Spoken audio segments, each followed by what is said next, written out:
What's up, everyone? Welcome back to Generation Sports, episode 8. So, we're back at it. A lot of exciting things to talk about today. We'll jump straight into Take It to the House. We're going to talk some football first. So, a lot of offseason moves already. Some surprising teams being very, very active. What do you guys think so far? My thoughts on the free agency is the same as every year. It's not always the most active team that wins the free agency.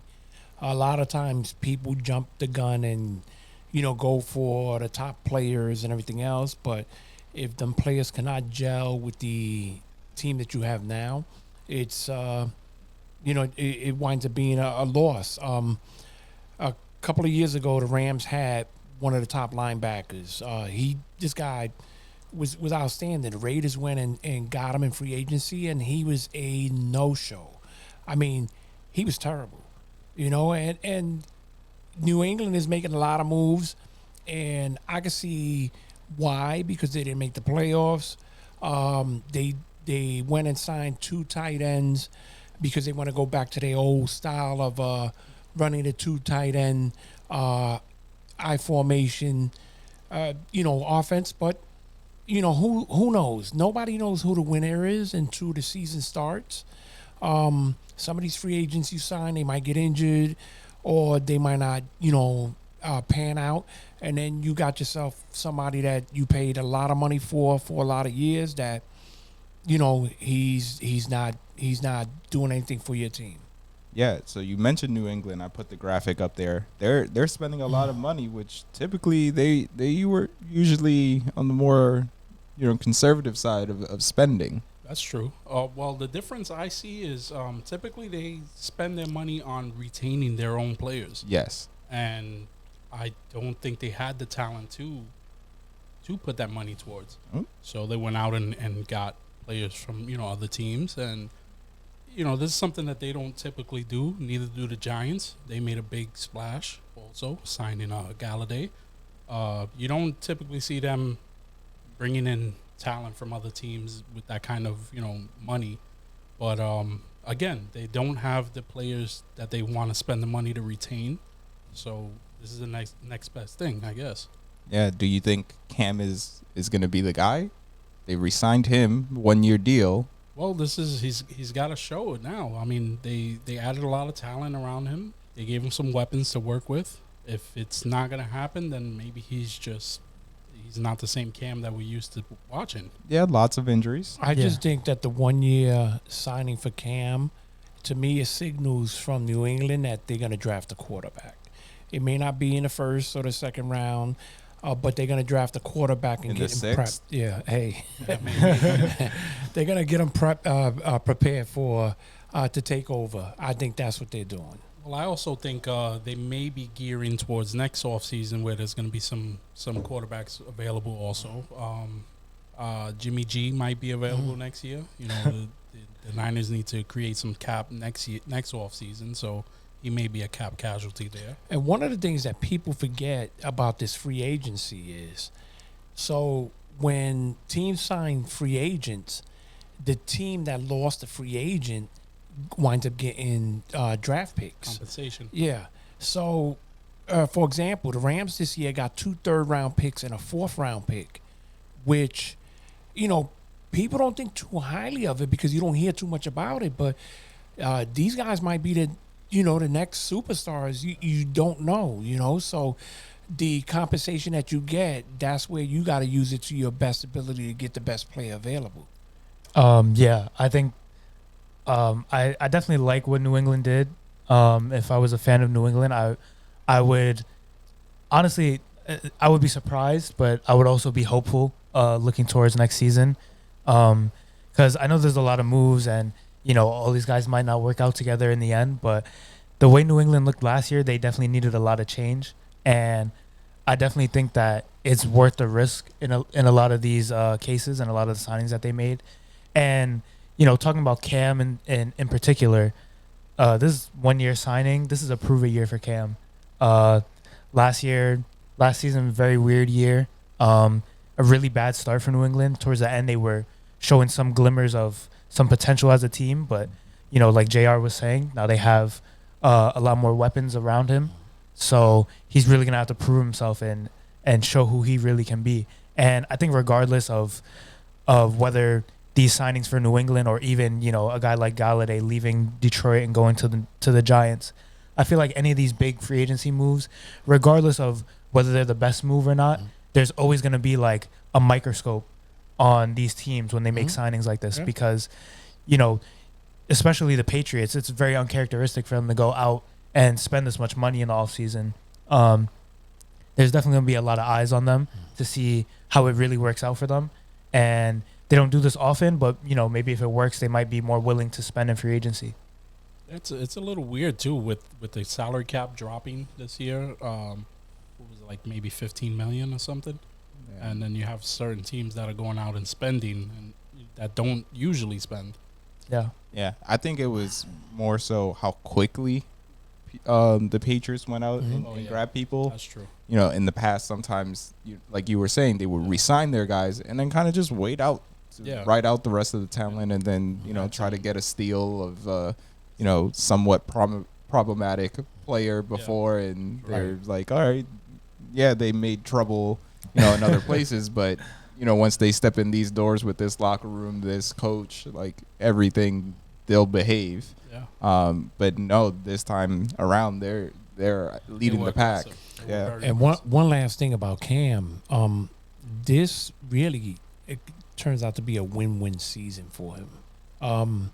1 year contract. If he has a good season, he's a free agent, and then he could get he could demand top dollar again. Yeah. So this is where it's up to Cam to put his best foot forward and be the best he can be. I mean, if he could lead New England to the Super Bowl, I mean, Cam is going to get a big payday, a very big payday. And even if it's not a great fit, the NFL is still starved for starting caliber quarterbacks. So Andy Dalton just got a deal and he's got a starting job. So I don't think Cam is MVP Cam anymore, No. but I think he's still better than what he did last year. It's really about health. Yeah. Because his style of play, yes, he can stay in the pocket, but he's best when, not necessarily running the ball, right? But he's mobile. Yeah.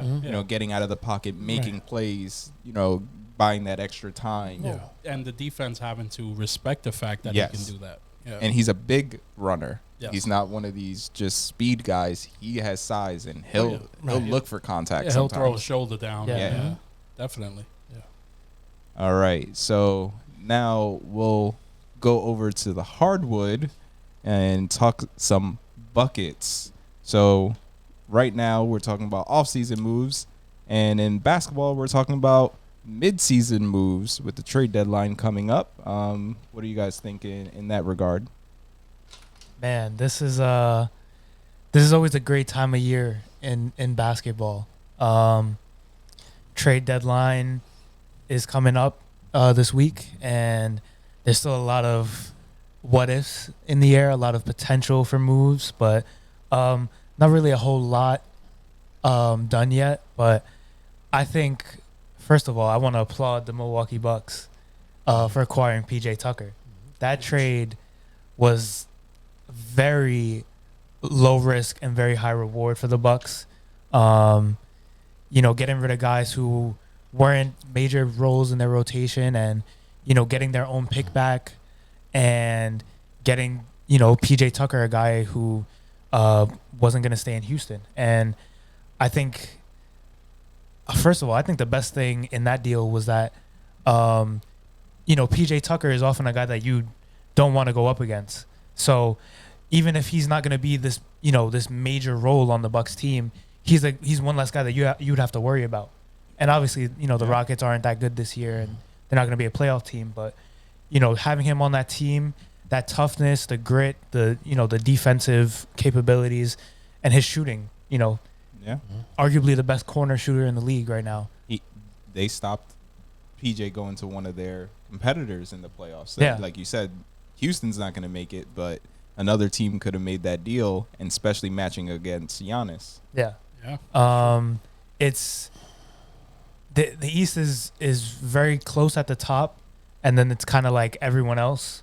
But the Bucks are definitely one of those teams at the top, and I think that move was really good for them. And I hope we see some more win now moves in the coming days before the trade deadline.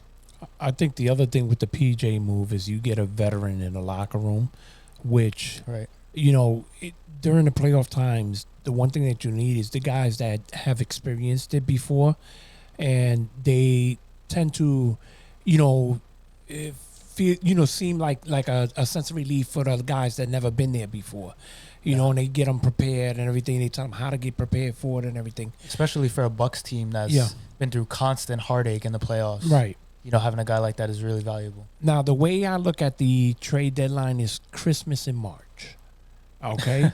And some teams are going to wake up with coal under the tree, and some teams are going to wake up with big surprises. And one of the things that I look forward to during the trade time is the teams that know that they're not the top-notch teams, that they're like second fiddle or anything like that. Are they going to stay pat, or are they going to make that one move that's going to bring them up a notch and compete against the top teams? Because, you get the teams like the Portlands that, they're a playoff team, but they're not a championship team.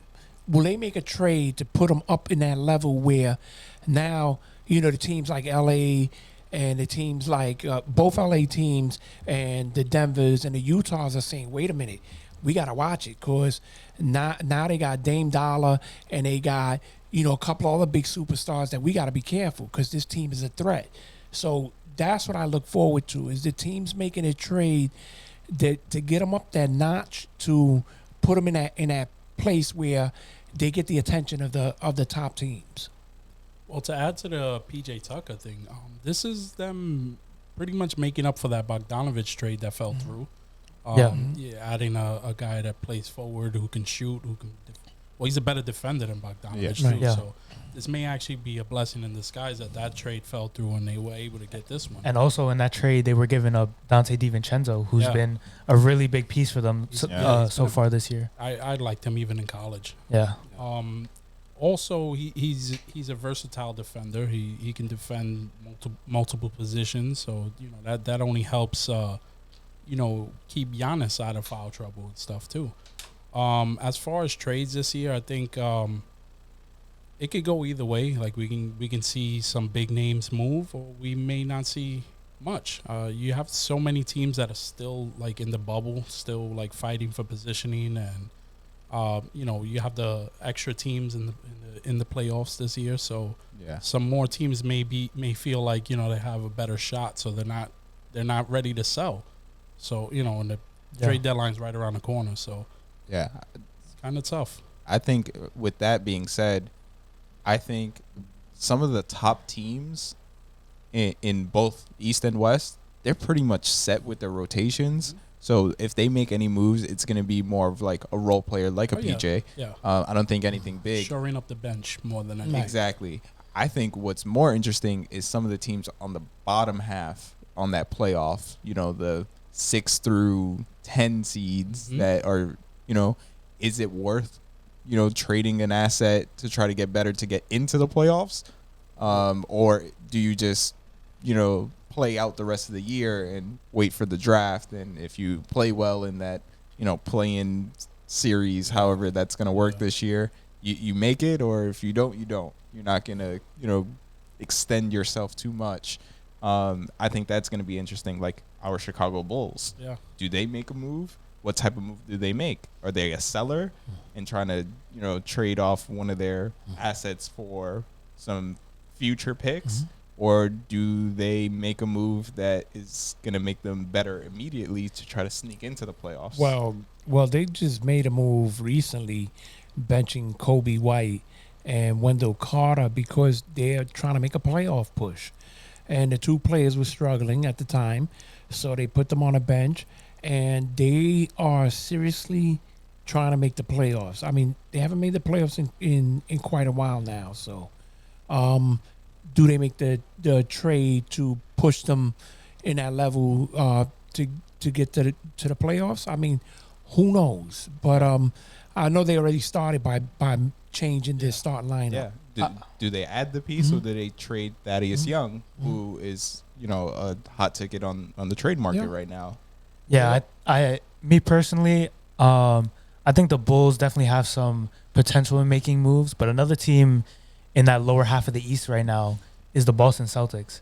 And we'll talk more about Boston later, but Boston has been struggling a lot this year. They've had a lot of ups and downs, and some of that was due to COVID, but also the Boston Celtics still have that huge trade exception from the Gordon Hayward sign-in trade. Right. So they have money to spend, and they also have maybe a Tristan Thompson or a young guy like a Romeo Langford.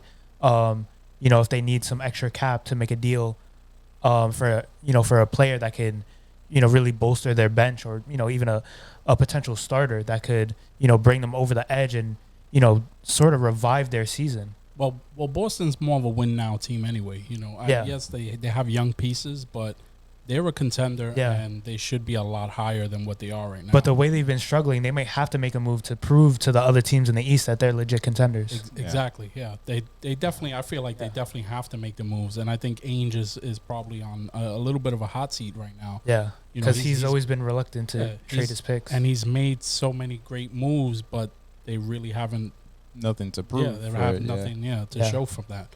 Another team, how about the Lakers? You got AD down. Now LeBron rolled his ankle. Do they go out and make a move to shore up that rotation as LeBron and AD do come back? Yeah, I mean it's tough because with them it's because of injuries. Yeah, and you hope to get those guys back, but you also don't want to drop too much in the standings while they're down. Yeah. So who's gonna pick up the slack, especially on the offensive side? Right. Defensively, I think they still have enough guys that they'll buy in and play good team defense. They've been the best defensive team in the league so far this year. But who's gonna score the ball? Who's the go-to guy? Yeah. I definitely think though, this. I don't know how eventful this trade deadline will be, but the buyout market will be very, very active in the coming weeks because. There's a lot of guys who don't really have a lot of value in the trade market, but if they get bought out by a team, a lot of contenders will be looking into them. Mm-hmm. Yeah. Well, talking about playoffs and some superstars, we're going to talk about the MVP race. So we have some top guys here. You got, Joker. You got Dame. You got Giannis, coming off back-to-back. LeBron, but now injured. Embiid. Usually injured, currently injured. And then outside of the top five, you still got guys like James Harden, you got Luka, you got Kawhi, Steph, and then a sneaky candidate, Jimmy Butler, which, he's been getting a little bit more talk of late, but they were struggling without him. He comes back, and now they jumped up to the 4 seed, I believe. Right. Like, it's crazy how quickly he turned that team around once he came back. He's definitely their leader. He's the straw that stirs the drink. He makes that team so much better. He's not only, and you when you watch him play in the game, like he's cheering his teammates on, and that plays a big role because they got such a young team, and these guys, when they make a mistake, you can see he's talking to them, and he's letting them know, and he's definitely a front runner. But out of the guys that you mentioned, I tend to lean right now with Harden, only because he's got to be a shock to a lot of people. I mean, he came with the attitude to Brooklyn where it was, I'm gonna lead them, I'm gonna pass first. And, you see it in games where, he's not looking for a shot. He's looking to set up his teammates first. And then when they need him down the stretch, that's when Harden becomes the old Harden. But he's been putting up great numbers all year. So I'm leaning towards Harden right now. Do you think it hurts him that he plays with 2 other superstars on that team? I mean, granted, they've been injured too. And I don't know how many games they've played them 3 together. Mm-hmm. But do you think having other MVP caliber players on the team hurts him? Yeah, no. Yeah, yes, because if they all healthy, then yeah, they take away from each other. But we know the history. Kyrie's history is he's injured every year, and with the COVID and everything else, and KD. with KD coming off a major injury, it's it becomes a way for Harden to show that he not only could score the ball, but he could pass the ball and set up his teammates. He's a leader. Yeah. Yeah, I definitely am buying into that Harden MVP stock. I think he should be a little bit higher on this list. But I also think LeBron and Joel Embiid should be higher on this list. And, granted, Embiid has been out for a little while. LeBron just recently getting hurt. But come on, these are two of the better teams in their respective conferences. These guys are leading teams. Embiid, we've seen a new side from him. He's really becoming the player and living up to that potential that everyone believes he had. And, the biggest issue with Embiid was always health. But, Philly is winning without him. But, his impact when he's on the court makes so much of a difference for that team. And when you talk about LeBron, he's been weathering the storm with AD out all this time, and not only have the Lakers held up their consistency in terms of winning games, they've also like Matt said earlier, they've been one of the better defensive teams in the league, and they're losing arguably a defensive player of the year in Anthony Davis, and still holding up that consistency on the defensive end is huge, and I think LeBron is a big credit for that. But yeah, credit to Jokic. He's been having a phenomenal year. Dame as well, Giannis. There's really no wrong answer to questions like this because there's just so much talent in the league right now. But I definitely think regardless of whether those guys are hurt or not, I think LeBron and Embiid should be a little bit higher. And also Jimmy Butler too. I know you guys were talking about him. Jimmy's been doing it all, man. And you can really see the difference in that Miami team when he's on the floor. And he's one of the more unselfish stars in the league right now because he cares so much about winning games, and he doesn't care at all about what people think about him. And I think him buying into that Heat culture has really helped a lot. And Eric Spoelstra being the coach he is, and Pat Riley, just that whole lineage, and Jimmy Butler at the helm of that, just working hard and staying consistent. I think the Heat are a scary team to watch come playoff time, and I think Jimmy Butler is a big reason for why. I could agree with that. My guy, it's probably Jokic. I love the numbers he's putting up. I think he's unquestioned leader on that team. They may not have the record that I thought they would at this point, but I just see him putting up numbers that you don't see centers put up. He's out there getting a ton of assists. You mean most centers don't average 8.5 assists? You may find a couple, but no, not really. I mean, his it's just unreal. I think he should be rewarded for the type of season he's putting up. He's shouldering that team, and I'd like to see someone new, win the MVP this year. As far as like some dark horses, of course, I agree with you guys. Jimmy Butler, he's showing right now.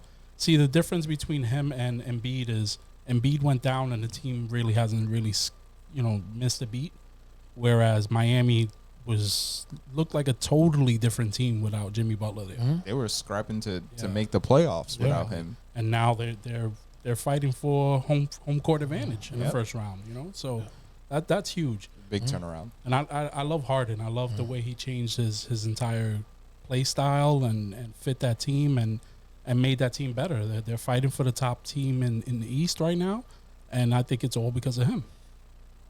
Yeah, I think, like Tim said, you can't really go wrong. These are all great guys. But watching some of these Denver games, he's just unreal. He's just controlling every single second of the game. If he played better defense, he would be unquestioned. Yes, MVP. absolutely. That's one thing. But then you look at Dame, Yeah. and Dame's putting up these numbers, and he doesn't have Help. his star. Yeah. Like CJ's been out. Like they haven't had a consistent lineup really, where he's just taking over. Giannis is Giannis. LeBron is LeBron. Those two were pretty steady. Yeah. I think LeBron, I would give him an edge because he's been playing without AD, and their defense hasn't really slipped up. Embiid is just the injury. How long is he going to be out? When he comes back, is he going to stay healthy the rest of the season? And then the dark horse, I still go Jimmy. I know Steph is doing a great job with that team as well, with how poorly they started things, and he turned that around, and now they're fighting for a playoff spot. So you can never count him out. But my dark horse would be Jimmy as well. Yeah, I feel like my biggest issue about these MVP rankings is that normally, like obviously everyone is gonna have their opinions, but normally the voters tend to go with the best player on one of the top two teams in either conference. Yep. So just going based off of that, it makes me personally lean towards a LeBron or an Embiid to win the award. But I mean, all these guys are having great years, and who knows? There's still a lot of basketball left to be played. Some of these teams could jump up and maybe steal a top 2 or top 3 spot, and I think all these guys are definitely worthy candidates. Yep. And talking about playoff seeding, we're gonna switch things off to college with halftime here of March Madness. Yes. So, we were talking about it last episode. I think it was, what was your favorite championship series? Right. We talked about, the World Series, NBA playoffs, hockey, all of that, Super Bowl, and March Madness. None of us picked March Madness, but all of us wanted to pick March Madness. But this year, it might be worth picking. Yeah, because, might have changed some of our minds. Yeah, it's been absolutely insane. It's living up to its name. It's been madness. Yeah. So 0 perfect brackets left after the first round. Yeah, out of like 15 million brackets. Yeah, unbelievable. I still remember it was I don't know how many years ago, but Warren Buffett once said that he would give $1 billion, would it be $1 billion, I remember, to someone who got a perfect bracket. And people were like, no way he's going to give out the $1 billion, blah, blah, blah. It's nothing to worry about. I can say it at this point. No one can predict this. Yeah, this has been unreal. You have 4 teams who won their first tournament game in over 30 years. You have 2 teams who've won their first tournament game, period. Yeah. It's unheard of. This year is really crazy. Yeah, and going into it knowing it's going to be crazy, and you already pick some upsets, like, the Syracuse game, for instance. I had Syracuse winning because, the zone, they have good shooters. So that one's not too surprising. But some of these other games, like North Texas, name someone on North Texas. I dare you guys. I don't think Exactly. the players themselves could. yeah, and playing against their 13 seed going against Purdue, like some of these upsets are. I watched crazy. the end of that game, and it was insane. But I think mostly all the brackets were done when Ohio State lost. That killed like 75% of the brackets. It was crazy. Yeah. I do like Oral Roberts selling shirts saying the Oral Roberts University afterwards. That's great. I really like that. Yeah, it's pretty crazy because just the atmosphere, and like Matt was saying, you already know it's going to be crazy, but then it just gets crazier than what you expected. And just there's so many games going on at once, and you want to watch all of them because there's always a chance of an upset or something happening that you don't expect. And oh man, I was watching that Ohio State game. It was rough. Went into overtime, and then you got Dwayne Washington Jr., their best player, wide open shot, top of the key, 3-pointer to tie the game. That's like a dream, man. Yeah. March Madness, Yeah. Yeah. got the shot of your life, and it just didn't fall. It's so rough, but that's what March Madness is all about. It's all about expecting the unexpected, and it's just the beginning. It's only gonna get crazier from here. Is this the year of the dark horse, or is this the year that a team like Gonzaga, who, been trying to win it for how long, finally gets their championship? I mean, this is what I love about March Madness. Is like, this is like predicting the winning numbers for the lottery. It's like a trillion to one. And this is the same thing here. Is again, you get a team that gets hot, and they could ride it all the way to the championship game. Yeah. Well, to play devil's advocate for Oral Roberts, they do have the leading scorer in the nation also. Max, I think they pronounce it Asmus. Yeah, he leads the nation in scoring. yeah, he had like 30 points And against Ohio State. he has unlimited range too. Yeah. This guy's like in the Curry, Trey Young mold. The difference with Oral Roberts though is that where some of the other teams had just that one player to lean on, he actually has a really good teammate. They have a really good 1-2 punch there. The other player, Kevin O'Banner. O'Banner. He actually outscored him in that game 30-29. So Yeah. that shows, having that 1-2 punch Yeah. and no one predicting you to do well. You take that momentum and you run with it. They could nothing to lose. Yeah, nothing to lose, and I wouldn't be surprised if they continue to make noise. Well, what I love about the tournament is we get to learn about new players. Yes. Yeah. Players that we normally don't hear about. Because, when you turn on the TV, you get the big games. You get the North Carolinas, you get the Dukes, you get the Kansas, Kentucky. Blue Bloods. Yeah. So you get the big games like that, and depending on where you live, you get the regional stuff. So those players, but then players from teams like Oral Roberts, like Western Kentucky, you don't hear about these guys. And then when you finally get to see them on TV, you're like, wow, like this guy is like really that good.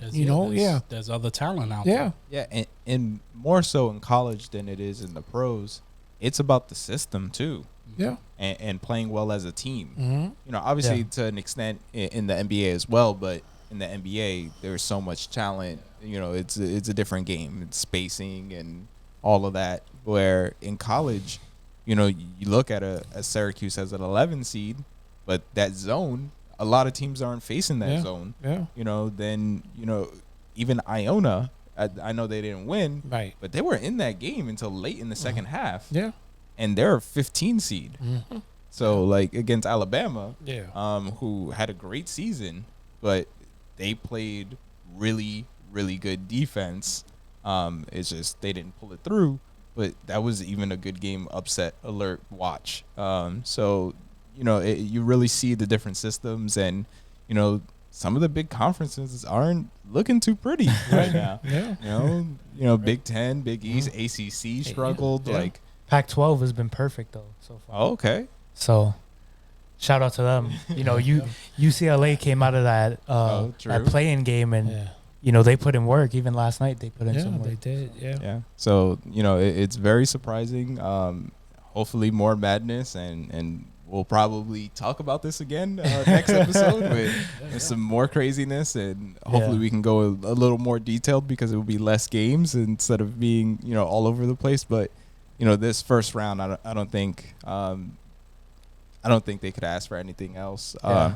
I do want to touch upon the difference between the men's and women's. I think they do need to improve on that. That was absolutely ridiculous. Yeah. Of the weight Yeah. room. Yeah. The weight room. That's And then crazy. and then their comment saying that Yeah. it was about space. yeah. And not money. Yeah, and then Yeah. there is a huge empty Yeah. space in the Yeah, room. Definitely. Yeah. And then the next day, magically, they have more machines. They have more weights. They even had up lighting. They had a projector. Yeah. Showing graphics and Yeah. everything.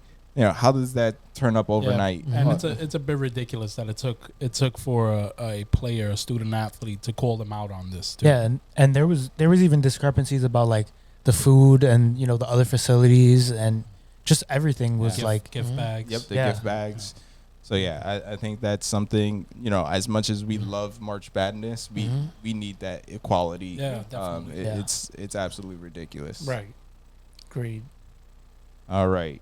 Going into something else slightly ridiculous with GoinYard. So it was brought to our attention when it comes to fantasy sports, arguably the best baseball player to ever play the game, Mike Trout, isn't going number 1 overall. Not even number 2. Or 3 or 4. Can we say 5? If that is, I don't know. Oh, so maybe from our conversation last episode, maybe he's not the best player. Apparently not.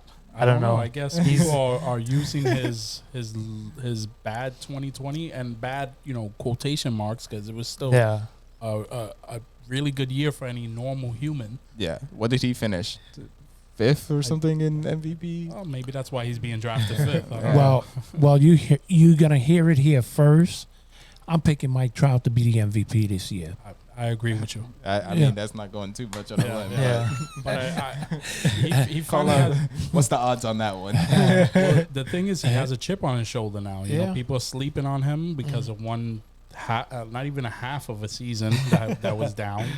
I don't know.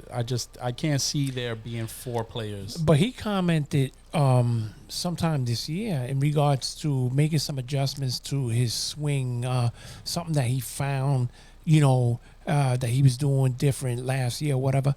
I think this guy's going to have a phenomenal year. I think he's going to be, hands down, the MVP in the American League. But I think that's what makes him so good is that even though he's on top of the world, he's still looking to improve. He's still looking to get better. They don't make him like this. Yeah. This is a once in a generation, once in a lifetime athlete that we're watching.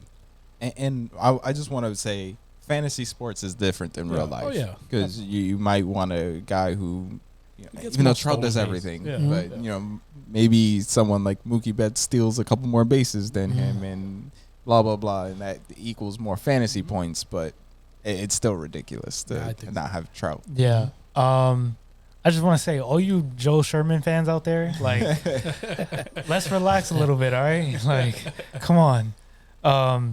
Yeah, man, Trout going 5, like, give me the 5th pick. Yeah. I'll take Trout any day of the week. Absolutely. Yeah. But yeah, obviously, fantasy is different. But you can't go wrong taking Mike Trout in any sense of anything baseball related. Mike Trout is the guy you want on your team. Oh yeah, absolutely. Again, I haven't played fantasy sports in a while, but yeah, that it just doesn't seem right. In other baseball news, most teams are gonna be allowing fans back. What do you guys think of that? Well, I mentioned it the other day. I would love to go. I would love to be part of it. I'll have a better chance of catching a foul ball. They said that with the Mets, for example, at 20% capacity would be a little bit over 8,000 fans at the ballpark. That gives me great odds of catching several foul balls. But not only that, it gives you the opportunity to see the game, in a different way, where you still get the crowd noise, but not as much. But you don't have to worry about waiting on a long concession line and everything else. I mean, I just want to be part of the game. I missed it, Oh, yeah. Me being somebody that goes to the games constantly, all the time, every year, and not to be able to go and see it live is something about seeing it live compared to seeing it on TV. I mean, I was there for the Santana no-hitter, and I mean, I'm glad that I was there, not watching it on TV. TV would have been nice, but being there live and watching it and being part of it, I'm part of history, Yeah. and nothing beats being at the ballpark. Yeah, I think the biggest thing for me is like I'm glad this is happening in baseball out of, most major sports because, the mantra or the common theme surrounded by people, a lot of people is like baseball is very boring and it's slow, it's not very interesting. It takes a while to get into. But man, when you're at the ballpark, it is a different atmosphere and it's a different level of energy. And I've been to baseball games with people who, aren't really baseball fans, and they've loved it. They've enjoyed just the atmosphere and how different it is because, for us, we're all baseball fans, so we enjoy baseball in any aspect. Right. But just being there, that just environment is so different, but it's very entertaining for even people who aren't the biggest baseball fans. So I think allowing fans into most ballparks is definitely a good thing. Obviously there's more revenue for teams now as well, which is a good thing. But yeah, I think overall it's great, and as long as everyone can stay safe and it's done very precautionary and health is the priority, I think it's great for all teams to allow fans in their ballparks. Yeah, I'm curious to see how this is going to affect like the financial side. Now, do ticket prices rise to make up the difference between only having 20% of fans? Also, the concessions. Now, you're going to have to pay even more for food and drinks there to kind of make up for things. Yeah. That's one thing I'm curious about, but I'm just happy to be able to go to a game finally, There's nothing like being in the stadium there, watching the game, the excitement, the energy. Granted, there's going to be less people, so maybe a little less on the energy side and stuff, but I also, living in New York, I don't know about you guys, but I hate crowds, and that's what we find everywhere we go typically. Yeah. So it'd be nice to go to a game where there's only 20% of the fans and you don't have to wait on lines like you said, and just be crowded up, and you can sit and stretch your legs a little, like we do on the subway. Yeah. You don't have to get up every 5 minutes for the guy that keeps getting up to go to get a beer. No, I obviously think it's a step in the right direction. Coming off of just working the Big East tournament, however, with very limited fans, that energy wasn't always there where, the Big East tournament is usually sold out. Yeah. They were only about 800 people in the building for family and friends of the team. Okay. So at times, like, I heard, I was all the way on the other side of the court, and I can hear the coach in the huddle. Yeah. Like, during free throws, like, you can whisper, and someone across the entire court can hear you. It got so quiet during free throws, where for baseball, obviously on the professional side of things, are they still going to pump in some fake crowd noise to try to, bring that energy, or are those 8,000 fans going to have to just bring it, they're going to have to be as loud as 3 fans each to really bring that energy during certain situations. But nothing beats being at games live. TV does a great job of covering games, but you're only looking through whatever they're showing you on TV. Yeah. You're only seeing what they want you to see. Exactly. Sometimes, you could be a young kid and you play shortstop or center field, and you're locked in on the center fielder to see their tendencies. You're looking at those little things that you can't see on TV when you're at the game. How they position themselves. How they position, how they get set. You can look at so many little things, especially with baseball compared to some of the other sports. I think that's the part that I'm excited to see again. And really, how loud could you get with a mask on? I mean, True. It muffles out some of the sound and everything else, but I think that the PA system is going to play a big role. Yeah, I think so. We'll definitely see how the energy is, but again, step in the right direction. I think a better step than like Texas, which is allowing full stadiums, which that I would be a little more skeptical about going to a game personally. Yeah. Agreed. Even though I don't think their teams are good enough to fill them stadiums anyway. Well, that's the thing. It's a new ballpark. Yeah. New ballpark in for the Rangers. At least. And people are itching to get out of the house. Oh, yeah. So, Oh, yeah. any excuse. Yeah, anything to get out of the house, for sure. And now we're heading over to garbage time. Yeah. All right. You know what?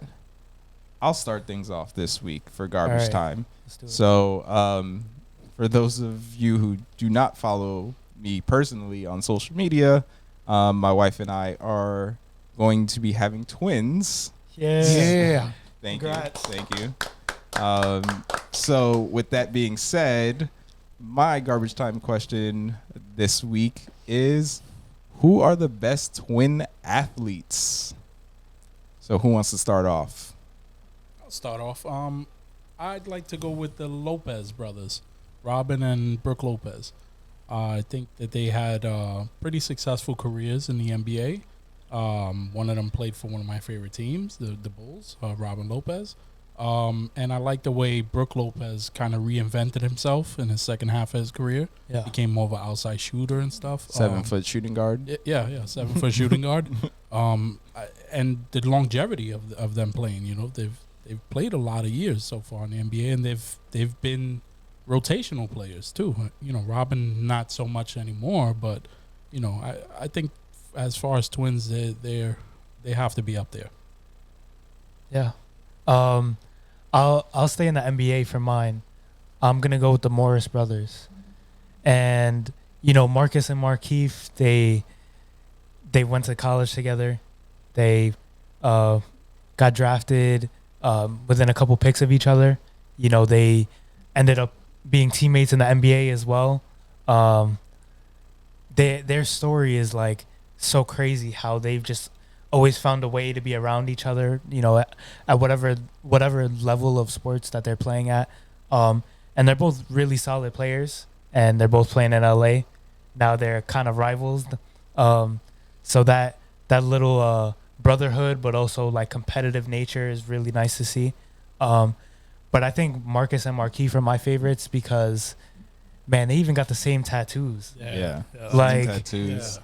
That's kind of the trippy. mystery of that playoff series. Yeah, there's legit been theories that they've swapped out for each other in playoff Who games. was it? Which one? One of them got hurt, and then Yeah, I think the very Markieff. I next- think Markieff got hurt, like a pretty bad injury that would leave him out for a little while, and then magically he just came back way sooner than expected, and was playing just fine. Yeah, and had a monster game like the next game. Yeah, so Didn't look like he was limping or anything. I mean, it's just a theory, but Yeah, it's just a theory. We don't want to get anyone in trouble. yeah. But those guys are so similar, and that's like the biggest thing you look for in twins, how they're similar, how they're different. But Marcus and Markieff are definitely my favorite twins. Well, before I mention my favorite, just a big shout out to the brothers, Champagne. the Champagne brothers, Yeah, shout Okay. out Justin and Julian. because Champagne brothers may be players of the year in their conference.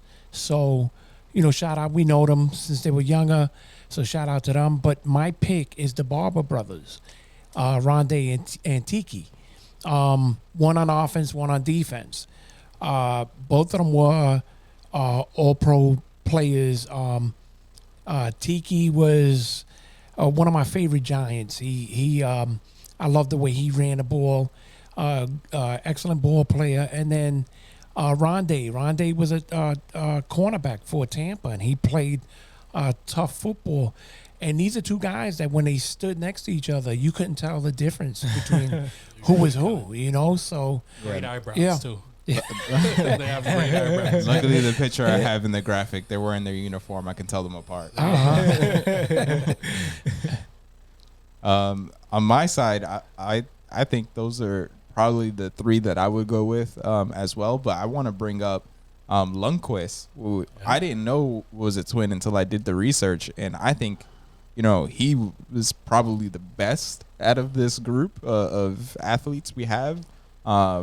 His brother was wasn't as the same caliber as some of the other brothers here. The Collins brothers, I think, were both really good role players, but none of them really stood out as much. Didn't have that star power. Same thing with Canseco. Obviously, Jose with the roids kind of puts a damper on that. The Grant brothers, I think, were very, very good. And then, down in the corner here, we got the Ponce brothers both in repping their Pro Bowl. Which Pro Bowlers. Yeah, that's a huge thing right there, to be both, top of your game. I think I would probably lean towards the Morris brothers as well. I think that uniqueness of like doing everything the same is pretty cool. Really leaning into that twin factor. Even though I think the Lopez brothers might have be better overall because Brooke had such a great career. I think the Morris brothers are both very solid, but none of them live up to what Brooke did. And same thing with Tiki. I think Tiki really, had some really great years. Rondé had some solid years as well, but Tiki was a really good player. Yeah, got some great twins, man. Yeah. No pressure. Looking forward to some more great twins, Oh, yeah. All right. Who wants to go next with their question? I'll go. So we in a time where a lot of these players are known for their nicknames. So hit me with some of the more the nicknames that really caught your mind, and that these players have gone with this nickname instead of their real name. I'll go first. Penny Hardaway, one of my all-time favorite players. It sucks that he ran into so many injuries that derailed his career. But, this is a guy that some people don't even know his first name is Anthony, Yeah. He's known so long as Penny. And I like shout out to Little Penny. Yeah, Little Penny. I like that he had his own sidekick puppet as Little Penny. His sneakers, he's got the half-cent sneakers, and I love that nickname. That's one of my favorite players, one of my favorite nicknames. All right, so my nickname isn't really like a name that this player goes by necessarily, but this one isn't the most popular one either. So the nickname I'm gonna go with is Robert Williams of the Boston Celtics, and his nickname is the Time Lord. And a lot of people don't know about this nickname.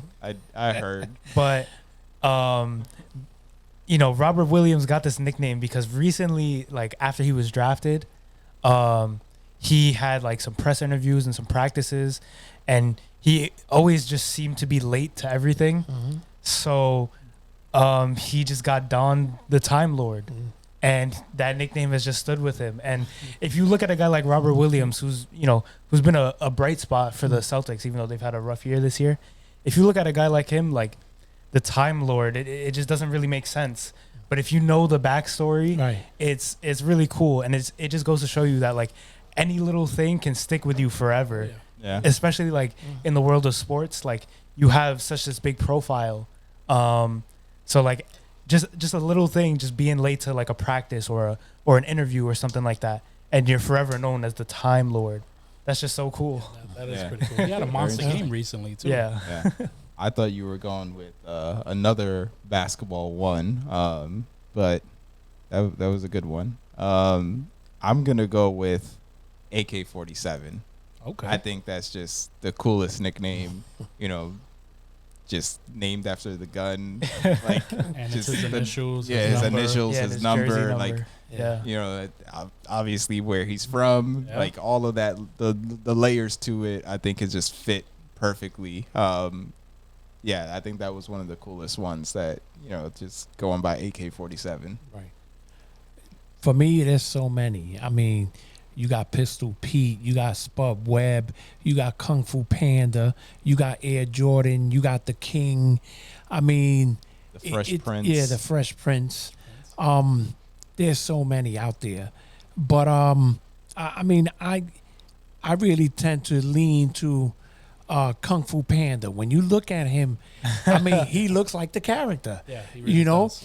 And this guy has some really good years in San Francisco, and when I'm a big cartoon buff. I love cartoons, and watching him and then watching Kung Fu Panda, I see the resemblance. Yeah. Kung Fu Panda is a great movie. Yeah, great yeah. movie It series. really is. So it's nicknames like that. I mean, how many people know a lot of these guys that go by their nicknames? So many. Magic Johnson. Some Yeah. people don't even know that his first name is Irving. Captain America when the Mets Yeah. had the Avengers. Yeah. Thor. Thor. Yeah. That's another And good then one. the zoo with the Mets with Yeah. the flying squirrel, Yeah. polar bear. Yeah. Like, Yeah. Yeah, the Mets definitely have a lot of really Yeah. good Yeah. names. Yeah. That's a good one. Yeah. Next. All right. So I'll go next with my garbage time question. And, we were just talking about the Mets. Just in general, in all of baseball, I want you guys to let me know some bounce back players for this upcoming season. Some guys who have shown promise in the past and struggled last year and are looking to bounce back this upcoming season. I'll jump on that one. My pick for a comeback season is the polar bear, Pete Alonso. Pete had his struggles last year. I think a lot of it had to do with Chili Davis not being there. I think Chili's a godsend for the Mets. He's been the reason why a lot of these Met players have done better in their career. And from what I've seen in preseason right now in exhibition, I think that Alonso's going to have one of those 50 home run seasons, and he's going to help the Mets make the playoffs. I'd agree with that. Mhm. I think. Well, let's throw Mike Trout up there since everyone seems to be sleeping on him. Oh man, such a down year. Yeah, he had such a down year Yeah. that I think he's a candidate for comeback player of the year. I'd like to nominate Christian Yelich. You don't see too many people talking about Good him pick. anymore. He had a down year last year, but Really down. yeah, really down. I just think that his talent is way too high for him to have another bad year, and I think he's going to be up there for MVP of the NL this year. I think he's going to have a monster season. He's going to prove that it was just an outlier last year. It was a crazy season, and it wasn't really a real season to me. And asterisk. that Brewers team could be scary. And Oh yeah, that NL Central is wide open, man. Definitely. Oh yeah, that probably is the worst division in baseball. So wide open, and no way he bats 205 again. no way, no way. Way too much Yeah. talent. Mm-hmm. I really like Yelich. That was gonna be mine. I also like Lindor. Yeah. I think Lindor, his power wasn't necessarily there. His average dipped a little. He was batting 258 only. I think he'll have a bounce back year, but I also think he wasn't too bad last year in a short stint. I also think Cody Bellinger, Yeah. Yeah, like for real. he won MVP, and then 2020, the weird season, all of this, he had a down year, but he has so much protection in the lineup where you have to pitch to the Dodgers. Yeah. You can't pitch around anyone because yeah, the next person could hurt you just as much as that guy. Well, that might help Lindor also. He's Yeah. in a much better lineup now. True. than Even he though does. he did have Yeah, Ramirez. yeah. But I think the depth in the Mets lineup True. is going to help. You have so many Yeah. guys behind him that are going to drive, that are going to, hopefully drive him in. He may score over 100 runs this year. Yeah, that is very true. But I think I would lean towards Bellinger because, he batted 239 last year. Slugging percentage was a little down. And he turned things around in the playoffs. He definitely had a better playoffs than regular season. And I just think that lineup is too stacked for him not to produce. The team is Yeah. stacked. It's crazy. Yeah, absolutely crazy. Yeah, I love all these picks. They're all definitely worthy. I think they're all going to come back and have great years this year. But for my pick, I'm going to go with a two-parter because they're teammates. but I'm gonna go with Jose Altuve and Alex Bregman from the Houston Astros. Wait, what pitch is that? It's the curve. It's the curve. But yeah, I mean, Houston, coming off the big cheating scandal, last year was a weird year, so some of their struggles could be attributed to that. Some of it could be the lack of cheating. No one really knows yet, but I think this year will be a good benchmark. Obviously they lose George Springer, which is a big loss for them, but outside of that, they're relatively the same team. I think they're still the favorites in the AL West, but that's heavily reliant on how Jose Altuve and Alex Bregman play. Like, these guys, when they're at their best, they're top 10, top 15 minimum guys in the league. They're just that talented. And they both struggled very mightily this past season. So we'll see if they can bounce back, or maybe they need some trash cans again. Yeah. All right. My question is, so what is your biggest surprise in the NBA season thus far? All right, I'll start it again. Yeah, let's see. My biggest surprise has been the Utah Jazz. Okay. So the Jazz playoff team, but the best team in the league? Yeah. That's shocking. I mean, to me, I don't care if you had this room full of 1,000 people and you asked them, did you expect the Utah Jazz to be in first place and on top of the league as the best team in the league? And I guarantee you no one to say yes. They're doing it. They're playing as a team. They're gelling. It's not like one guy like stealing the spotlight. It's like a different guy every night. And they're playing as a team. They're playing as a unit. And I don't know about you guys, but they're shocking the hell out of me. Yeah. Oh, yeah. Obviously, Donovan Mitchell leading the offensive side, and then you got Rudy leading the defensive side. But like you said, playoff team, sure. Best team in the league, did not see that coming. How many games did they win in a row? Might have been like 16 or 17, something like that. Yeah. Yeah. So they're the anti-Rockets. Yeah. Yeah, Tim. I mean, if you asked me this question at the beginning of the year, it might have been different, just because a lot has changed this year. Talk about like Harden getting traded, and even like Blake Griffin, and just all the like moves around the league.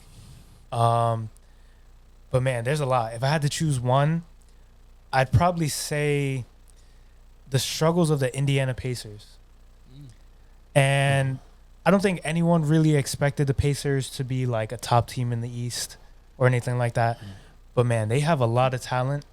And I know they've had some injury trouble. TJ Warren's been out for a while now. And obviously trading Oladipo for Karis LeVert. And, he's finally back and playing, and that's great for him. But I really had high hopes for this team. I thought they were going to be, arguably like possibly a top 4 team in the East at their best. Right now they're just hovering around that playoff, that 8th seed. But man, they very easily could fall out of the playoffs. The East is wide open, so they could jump up a lot, but they could also jump down a lot too. And them not being healthy hurts. And they might fall out of the playoffs, which is definitely a shock to me. Definitely. Yeah. I mean, there's been some surprises for me, but what I would probably lean towards is Phoenix, because we all talk, obviously, getting CP3, we're going to make them a much better team. Right. And they were fighting for a playoff spot last year. We were like, yeah, they'll probably make the playoffs, but the West is deep. Oh, yeah. Right. So, are they guaranteed to make the playoffs? We were having that type of conversation before the season. They're the number 2 seed right now. Yeah. Like, what? Mm-hmm. Like, yeah, Devin Booker can score. Yes, CP3 can lead a team. But the number 2 seed? Yeah, that's The West. Yeah. Yeah, that is big time. Yes. I think, especially, I don't recall any other major moves they made besides adding CP3 to again, they were a young developing team. You knew they were going to continue to grow and get better.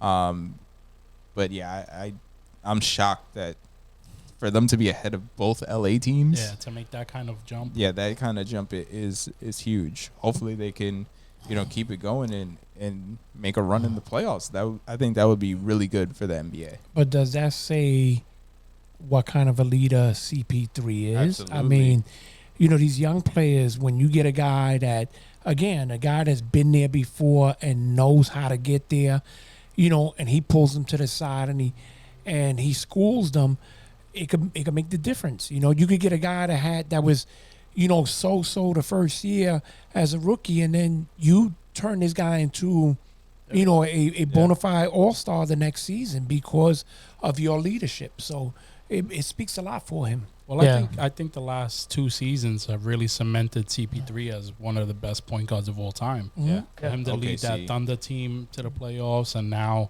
what he's doing in Phoenix, he's really. Hey man, give CP3 some MVP love. Yeah. Oh, true. Yeah. Definitely. That's true. The leadership, I think, also he helped them on the defensive end. Yeah. He really bought in on the defensive end. They wouldn't be winning these games if they were the old Suns where Devin Booker dropping 40 a night, but in a loss. Yeah. Well, they have a coach on the court now, and with a young team, that's invaluable. Yeah, Absolutely. My pick for the most surprising is Julius Randle and the Knicks. We all know they have a lot of young talent. They have a great coach, but I think they're a lot ahead of what we predict them to be. Who thought that they would be dancing around those playoff spots right now? Who would have thought that Julius Randle will be having the type of season he's having? He's up there with with some of the greats with the kind of year he's having. I read a graphic about him being, if he kept up his numbers currently, he'd be the second player in history behind only Larry Bird to have 20, 10, 5 and shoot 40% from 3, which is unheard of. The guy is taking leaps and bounds ahead of what we all thought he could be. And, a lot of that comes down to Thibodeau and him, buying into that system and whatnot. But just that team as a whole, I didn't think that they would be as good as they are now. And the sky's the limit for them. Yeah. Yeah, I was watching the Knicks play the Nets the other night, and man, granted KD is out, but that game, Derrick Rose wasn't playing for the Knicks either. And the Knicks were just fighting the whole game. Yeah. They, it's that defense. There's no quit in them. Yeah, they're not allowed to be with Tibbs. Yeah, their energy and their mindset going into every game is just the same. They're always working hard. They're always playing defense, and they're just gonna outwork you. And it made me think, like, imagine if Tom Thibodeau was the coach of the Nets. Yeah. Because we talk about all the struggles that the Nets have had defensively, and the Knicks don't have the best defensive personnel, but they're one of the better defensive teams in the league. They're making it just work. Because of their coaching and their system and the way all the guys are buying in. And especially under Tibbs, if you're not playing defense, you're not going to be on the court. So yeah. What I love and I always loved about Tibbs is he holds you accountable. He doesn't care who you are. Mm-hmm. You could be the superstar on the team. If you don't play D, you sitting right next to him. Yeah. So, and we need more coaches in the league like that. Because a lot of coaches, they're superstars out there, and he's doing whatever he wants, and they're afraid to say anything to him. Where Tibbs would be like, come on. I sub right away. And, also shout out to Roland in my job. He's a big Knicks fan, and he wanted us to speak about the Knicks. There you go, Roland. There you go. Yeah. I'd also like to point out, surprisingly, the Celtics and the Mavericks, their struggles this year. Yeah. To me, that's entirely surprising. I was gonna mention Boston, but decided to go on a positive note instead of the negative. But Boston has all that talent. Everyone talks about Tatum. Yeah. I like we talked about a couple episodes. I think Brown is better. Yeah. But both of those guys are too good. And then with Kemba, like some other support players, they lost Hayward, but they're the 8 seed right now. They're under 500. It's crazy too because you think about guys like Gordon Hayward and Terry Rozier, who are now teammates in Charlotte, who as of right now is a higher seed than the Boston Celtics. Yep. And looking at what they're doing over there, they're such an entertaining team to watch. But you know, it really hurts, you know, losing guys like that. And you know, a lot of people at face value were thinking, getting Kemba Walker and giving up Terry Rozier is definitely a great deal for the Celtics.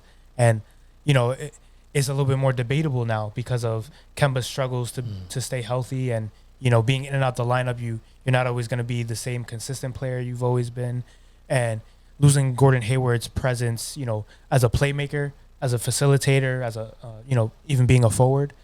I feel like those are two big losses, and I really hope the Celtics make a move in the coming days, you know, using that trade exception, and hopefully they can, you know, make a push in the second half of the year.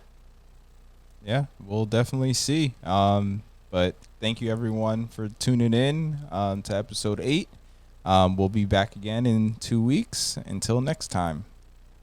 Peace. 20.